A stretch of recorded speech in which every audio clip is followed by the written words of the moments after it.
உங்ககிட்ட கொஞ்சம் பேசணும். சொல்லுமா.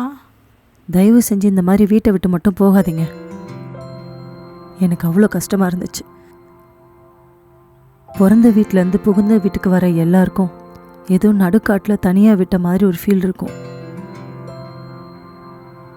நீங்களும் அதை அனுபவிச்சிருப்பீங்கல்ல. இதையெல்லாம் தாண்டி தானே தான் வந்திருப்பீங்க.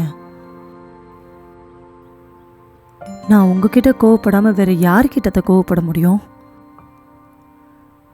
அதுக்குன்னு நீங்கள் வீட்டை விட்டு போனது எனக்கு ரொம்ப தப்பாக இருந்துச்சுத. எதுவாக இருந்தாலும் உட்காந்து பேசினா சரியாயிடும். ஆனால் யாருமே அதை ஃபாலோ பண்ணுறதே இல்லை. உங்களுக்கு என்கிட்ட ஏதாவது பிரச்சனைனா சொல்லுங்க த, நான் அதை மாற்றிக்கிறேன். நான் உங்களை என் அம்மா மாதிரி தான் பார்க்குறேன். நீங்களும் உங்கள் பொண்ணு மாதிரி பார்க்குறதுக்கு கொஞ்சம் ட்ரை பண்ணுங்க.